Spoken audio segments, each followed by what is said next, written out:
Right now, things are looking good for Mason Mount. He recently completed his first 90-minute Premier League match for Manchester United. He scored 3 goals in his last 4 starts, and his manager is publicly praising him. He's thriving.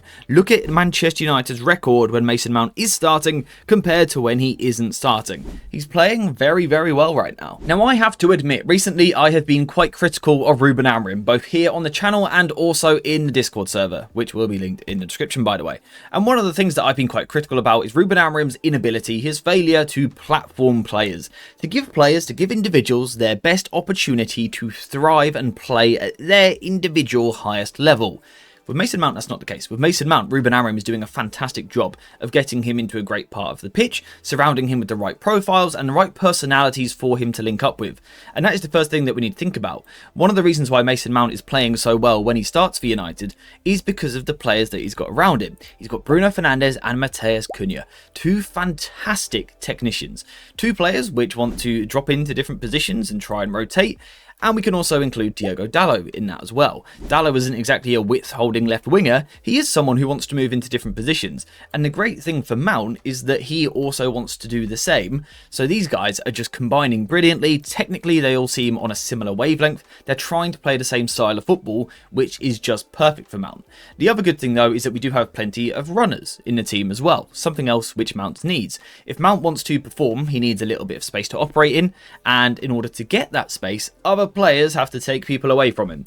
Fortunately, players like Dalot and Mbumo do exactly that. And then the obvious other thing is just the position he is literally playing. The part of the pitch that he is playing in right now, we can see in his heat map, this is exactly where Mount wants to play. So basically, Ruben Amorim has put everything in place for Mount to excel and play brilliantly. So now we need to take a look at what he is actually bringing in those great performances.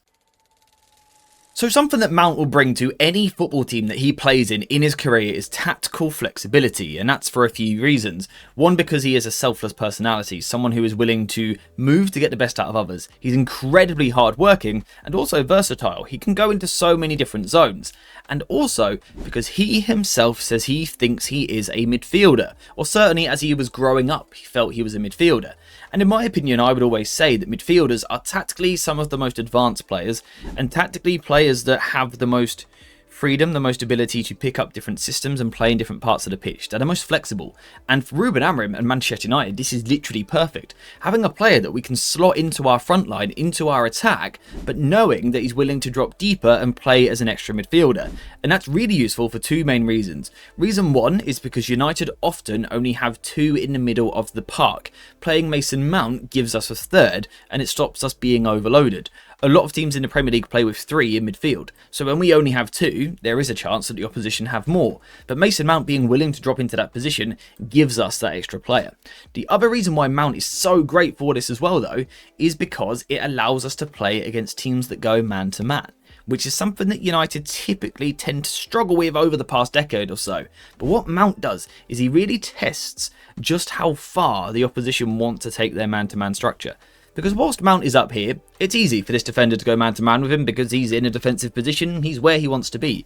But because Mount is willing to go, like, literally anywhere on the football pitch, it really asks questions of whether or not that player wants to follow him. And that's that flexibility that Mount allows. He allows us to sometimes play with the 3rd midfielder, but in the next moment, because he's such a good attacking player as well, he also allows us to attack with a front 5, which allows us to free our wing-back, because Mount can attract the attention of one of the defenders, and that frees up our wing-back. So Mount is essentially a midfielder, but also someone that plays on the last line. And that's how you get tactical flexibility. You get players that can play in multiple zones.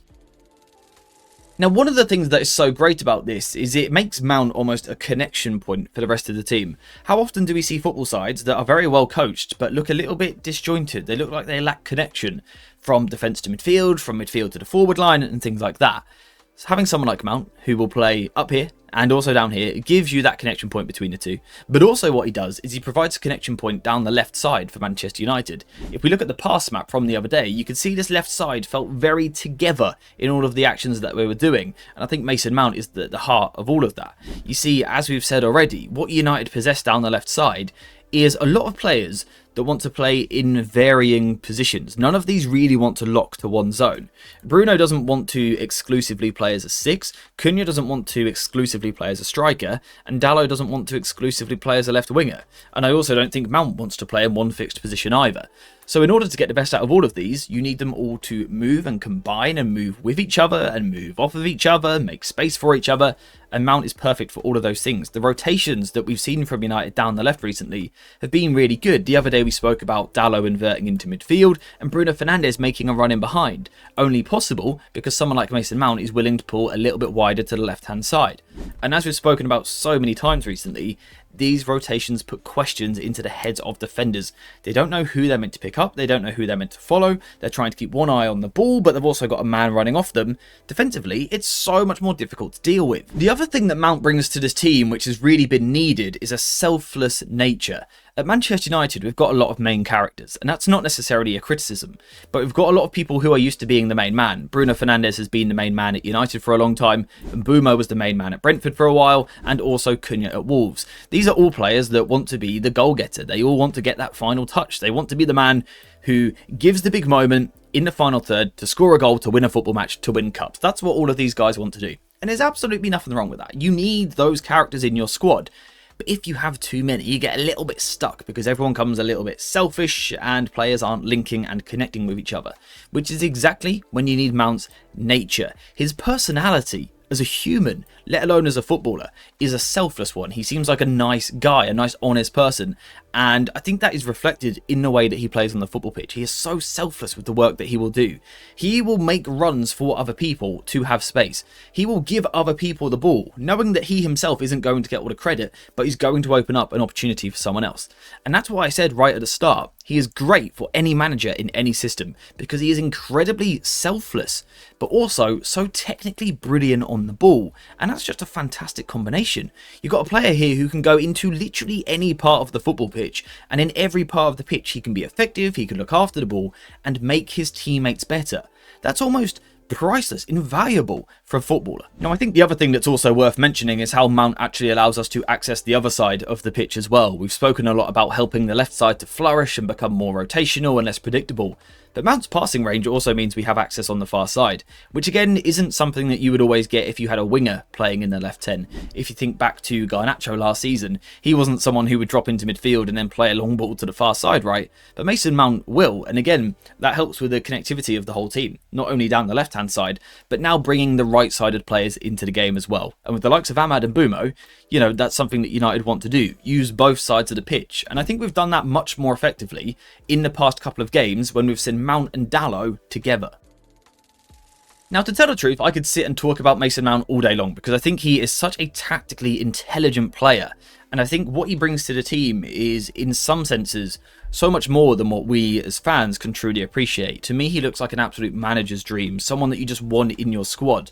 But sometimes I think we're at risk of giving him that label too much. We call him a utility player, someone who is selfless, he's fantastic at making space for other people, he brings other people into the game and all of that stuff. And it's great that he does that.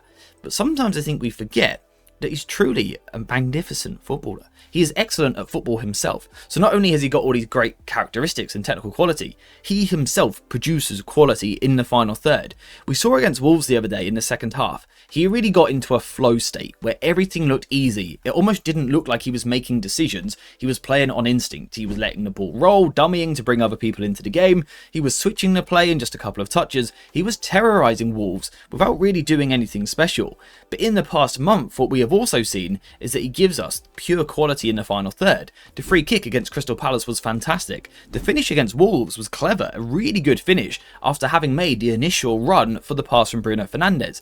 And then we saw the goal against Sunderland around 6 weeks ago. That was a really top level finish, a finish that an average player would not be able to pull off. So that's just what I want to finish by saying. We sometimes forget that Mount on his day is a genuine goal threat for Manchester United. I think when we're talking about goal scorers, we think about Cunha and Mbeumo, Bruno Fernandes and Sesko. But I think we need to include Mason Mount in that conversation as well, into that category, because he is someone that when given time and when he builds momentum and builds sharpness and things like that, he always seems to contribute. Now, like I said, I could realistically sit here and talk about Mason Mount all day because I think he's so good as a manager. I think he is everything that you want in a player. And I think he's also becoming more of a fan favourite as well, someone that the fans really appreciate. The big challenge always for Mount is to stay fit, to stay available, and to build on the momentum that he has built in recent weeks.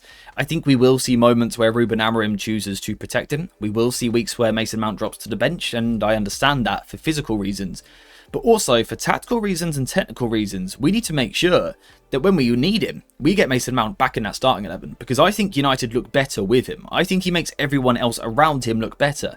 Now, of course, that brings up some sticky conversations in terms of who you drop to get him into the side. But to tell the truth, I don't care. Mason Mount should be playing for this Manchester United team more regularly because he is one of our best players that makes others even better as well. So yes, Mason Mount is fantastic, has been fantastic, and will hopefully continue to be fantastic. But I'm not going to talk about him any longer because if not, this might get a little bit repetitive. We've spoken about him a lot before, but his recent form deserves some comments. I think against Wolves, it was one of his best performances he's produced in the United shirt, and I really enjoyed it. So that's why I wanted to do this video today. But now we are finished. So thank you guys very much for watching it. I hope you have enjoyed it. If you have, please leave a like, subscribe, and get your notifications on. And as always, I'll see you in the next one.